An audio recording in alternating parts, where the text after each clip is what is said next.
भारतीय न्याय संहिता में धारा 82 है दोस्तों कि हिंदू मैरिज एक्ट के तहत किसी भी पुरुष या किसी भी महिला का अपना जीवन साथी के जीवित रहते हुए दोस्तों, यानी कि अगर तलाक नहीं हुआ है और दूसरी शादी करता है दोस्तों, तो ये अपराध है, भले ही पति या पत्नी ने इसकी इजाजत दी हो दोस्तों। अभी मामला क्या है दोस्तों, इसको समझते हैं, प्रक्रिया क्या है। किसी भी तरीके का मैट्रिमोनियल डिस्प्यूट है दोस्तों, तो आप इसको कैसे अपने केसेस में इस्तेमाल कर सकते हैं दोस्तों।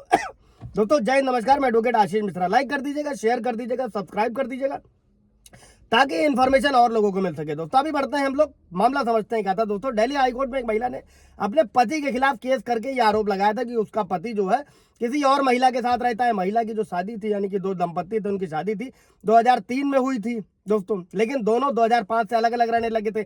वहीं पति ने आरोप लगाया कि पत्नी ने उसके साथ क्रुएल्टी करी है और अपने भाई और रिश्तेदारों से उसकी पिटाई करवाई है, जो अमूमन हम लोग देखते हैं ये होता भी है दोस्तों। और इस मामले में जो केस करने वाली पत्नी थी, उसने अपने पति और ससुराल वालों पर भी आरोप लगाया कि कई सारी डिमांड करी गई। उसने आरोप में ये भी कहा कि उसकी सास ने उसको कुछ दवाइयां ये आश्वासन दी थी कि लड़का पैदा होगा, लेकिन उनका मकसद उसका गर्भपात कराना था दोस्तों। हालांकि जोड़े के दो बेटे हैं दोस्तों, और अदालत ने ऐसा फैसला क्यों सुनाया दोस्तों, केस की सुनवाई के दौरान दोस्तों ये सब सामने आया था कि दोनों ही, यानी कि दोनों जो दंपत्ति हैं वो कई सालों से अलग रह रहे हैं दोस्तों, और इस दौरान पति किसी दूसरी महिला के साथ रहने लगा। ऐसे में दिल्ली हाई कोर्ट ने यह फैसला सुनाया कि अगर कोई जोड़ा लंबे समय तक एक दूसरे के साथ नहीं रहता है और उन दोनों के फिर से मिलने की कोई संभावना नहीं है, और इन हालातों के बीच में दोस्तों अगर पति किसी अन्य महिला के साथ सुकून और शांति से रहने लगा है, तो इसे क्रुएल्टी नहीं कहा जा सकता है दोस्तों। मैंने भी आप लोगों को कई बार बताया है, अगर पतियों के लिए तलाक लेना बहुत आसान है, पतियों के लिए बहुत मुश्किल होता है।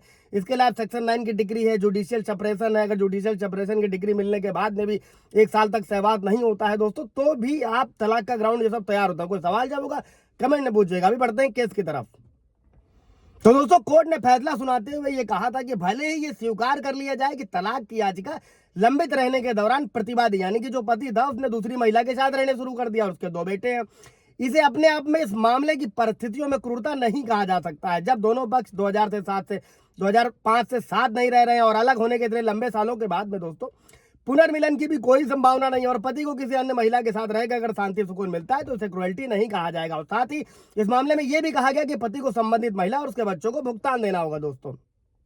कोर्ट ने हिंदू विवाह अधिनियम की धारा 13 के सबसेक्शन 1 के तहत दोस्तों जो क्रूरता के आधार पर पति को जो तलाक देने का मामला था, फैमिली कोर्ट के आदेश को जो चुनौती दी थी महिला ने दोस्तों, उसकी महिला की याचिका को खारिज कर दिया गया दोस्तों। साथ ही कोर्ट ने यह भी कहा कि भले ही पत्नी ने दावा किया था कि उसे दहेज के लिए उत्पीड़न और क्रूरता का शिकार होना पड़ा दोस्तों, लेकिन वो अपने दावे को साबित नहीं कर पाई और एक क्रूरता का कृत्य। मैं आप लोगों से हमेशा कहता हूं कि दोस्तों कोर्ट में जो आप कह रहे हो, कहने से ज्यादा जरूरी होता है उसे सबूतों के साथ में साबित करना दोस्तों, तभी चीजें आगे बढ़ती हैं। और कोर्ट ने यह भी आदेश दिया कि महिला ने शादी के बाद 2 बेटों को जन्म दिया, लेकिन महिला ने पति की शादी का ना तो कोई विवरण दिया, ना कोई सबूत दिया, और ना ही पुलिस में शिकायत दर्ज करवाई। हालांकि हाईकोर्ट ने क्या किया, हाईकोर्ट ने महिला की अपील को खारिज कर दिया और ट्रायल कोर्ट का जो आदेश था तलाक देने का, उसको बरकरार रखा दोस्तों। और इस शिकायत पर यह भी समझिएगा दोस्तों, पुलिस गिरफ्तार नहीं कर सकती है दोस्तों, भले ही इस अपराध के तहत सजा का प्रावधान है, लेकिन चूंकि नॉन कॉग्निबल ऑफेंस है, असंज्ञेय अपराध है, जिसके तहत पुलिस संबंधित व्यक्ति की शिकायत पर जो है व्यक्ति को गिरफ्तार नहीं कर सकती है।